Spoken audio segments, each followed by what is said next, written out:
All right, good morning, good evening, good afternoon, everybody. My name is Rosh, and you are watching FM9 Basics. This is a video series I'm putting together to walk new and experienced users through the Fractal Audio Systems FM9. It's a great unit. It's just another evolution in all the Generation 3 AXFX and Fractal units. So this video series can, of course, be used in conjunction with my previous video series called FM3 Basics, as well as AXFX Basics. So if you have been watching those videos, if you have been a part of this video series, or have worked with me one-on-one, I just want to say thank you so much. I really appreciate the feedback and the kind words. And so for those of you just joining us for the very first time, my name is Rosh. I'm a guitar player and guitar tech out here in the LA area. And I do a lot of programming for Fractal units for a lot of different clients.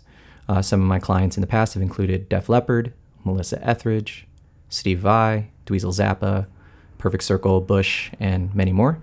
So I wanted to give back to the Fractal community and go through some strategies and different ways that I use these units, as well as different ways to program and get the best sound, so that whether you're in the stage or in the studio, you're going to be able to get all your sounds exactly as you want them, as well as working with all the foot switches. So this video is going to cover some real basics. Again, I like making sure we cover everything from, right as you get the unit out of the box and what you're going to be doing. In the future videos, we're going to be building a preset, and we're going to be working with layouts and then building, some custom sounds. But this video is going to be more, a basic overview of what it's going to be like when you get out of the box. So the first thing you're going to need to do is you're going to need to plug output 1 left and right into a pair of studio monitors or, a full range speaker.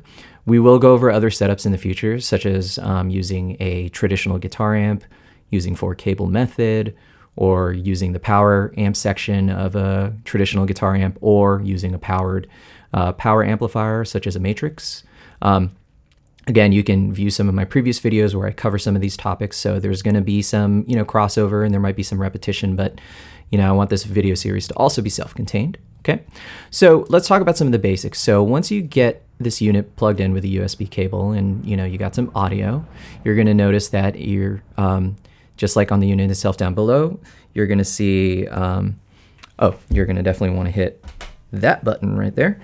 And what you're going to see is the presets right here highlighted in green on the actual FM9 unit. And then you're going to see some other buttons that we'll go over in a sec. Now, if you want to select different presets, it's as simple as just going up to this preset button right here, and then you can select different factory presets. As you can see, there's plenty.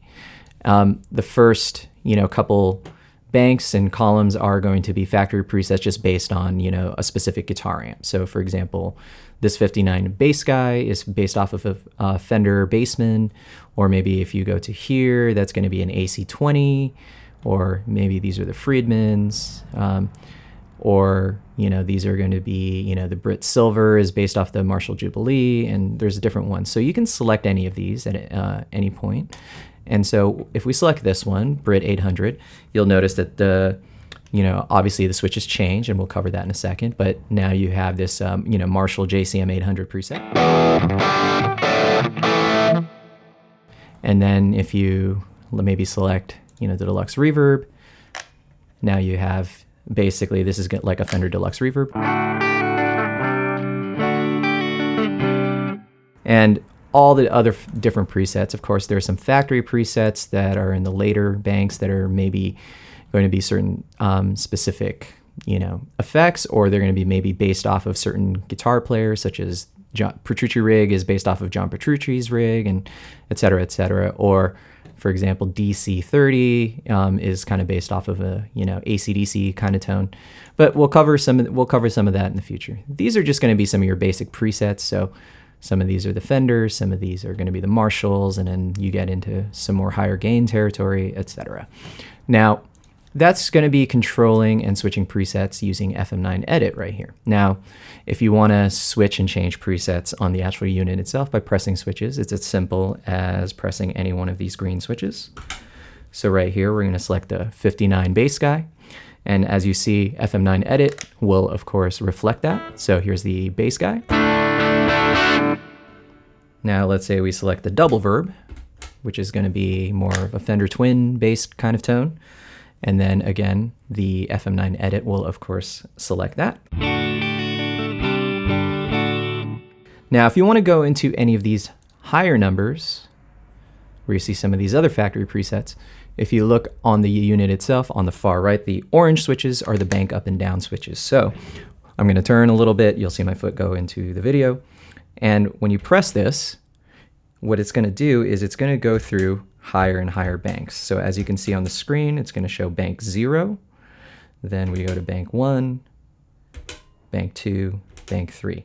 Now, as you bank up and down, you'll see all these green switches change to the preset numbers that are corresponding to the presets here. Or I'm sorry, not preset numbers, but preset names. So for example, the first 5 presets right here, bass guy to double verb is the first bank, and then 5 to about 9 is going to be the second bank, and so on and so forth. So if you want to select any of these higher number presets on the actual unit itself, is as simple as banking up and down to whatever preset you want. So once you spot the preset, let's say this Brit 800 again, now you found that preset. It's as simple as pressing that green switch, and now the unit will switch to the Brit 800 preset, and then FM9, of course, will reflect that. So those are 2 different ways to select the preset. So for example, again, if you select it here in FM9 edit, the unit will change there, or you can actually select it when you press the preset. So let's say we want to go back to this 59 bass guy down here. We can select it here in FM9 edit, or on the unit, we'll bank down until we find 59 bass guy. And as you can see, it's right here. And then we'll press that button. And then now we're back at that preset. So that's a real basic overview on how to switch between different factory presets, as well as any presets that you actually have if you make any of your custom presets using the first layout. So in the future videos, what we'll do is we're going to focus on, how to build custom layouts. So you can maybe have 3 or 4 presets that could correspond to songs or different sounds, different amp types, etc. So once again, thank you so much for watching FM9 Basics. If you guys have any questions or any videos that you want me to make or any topics that you want me to cover, by all means, feel free to leave a comment below or reach out directly to me. And if you guys need any one-on-one help, any one-on-one consulting, by all means, also feel free to reach out. I would be happy to help you get your units exactly where you want it and do some programming. All can be done remotely. So outside of that, I'll see you in the next video. Thank you guys so much for watching FM9 Basics. I'm falling with you, I'm standing with you, got it all in my hands, but I don't know how to breathe. I'm walking outside.